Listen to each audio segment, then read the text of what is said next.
Hello, আসসালামু আলাইকুম। This is me কানিজ ফাতেমা খান। আজকে আপনাদের সাথে একটি ভিন্ন ব্লগ শেয়ার করব। আজকের ব্লগটি হচ্ছে ঈদ মেহেন্দি ব্লগ। তো এই ঈদে যারা মেহেন্দি পড়তে চান তারা হচ্ছে আজকের ব্লগটি অবশ্যই দেখবেন। তো এই ব্লগে কোথা থেকে মেহেন্দি পড়বেন, কোথায় ভালো মানের মেহেন্দি পাবেন, কোথায় ভালো মানের আর্টিস্ট পাবেন, আপনার ঈদকে সুন্দরভাবে সাজানোর জন্য, আপনি নিজেকে সুন্দরভাবে দেখার জন্য হচ্ছে বেস্ট কিছু ঈদের মেহেন্দি আর হচ্ছে আর্টিস্টদের সাথে আজকে আপনাদের পরিচয় করিয়ে দিব।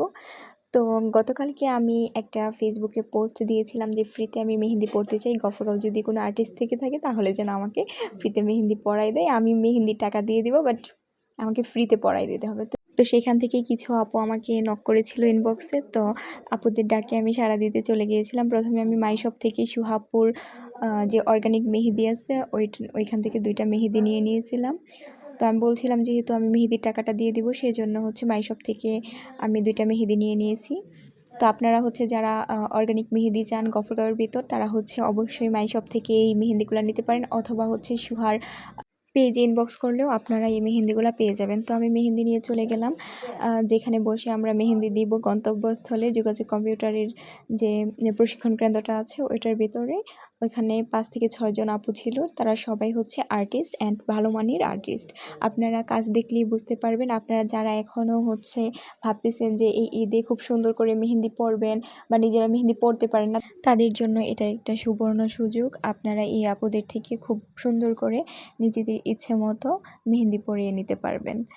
তো নিজুম হচ্ছে আমার হাতের মধ্যে মেহেন্দি দিয়ে দিচ্ছে। প্রথমে হচ্ছে নিজুমই আমাকে ইনবক্স করে বলে যে আপু আসো, আমি তোমাকে মেহেন্দি পরাই দিব, যে তোমার অর্গানিক মেহেন্দি কোথা থেকে আনা লাগবে না, আমি আমার কাছে আছে, ওইটা দিয়ে আমি পরাই দিব। আমি বলছি না, সমস্যা নেই, গফরগাঁও যেহেতু আছে। আর আমি হচ্ছে এবার প্রথমেই মানে আমার জীবনের প্রথম হচ্ছে আমি অর্গানিক মেহেন্দি হাতে পায়ে লাগাইছি।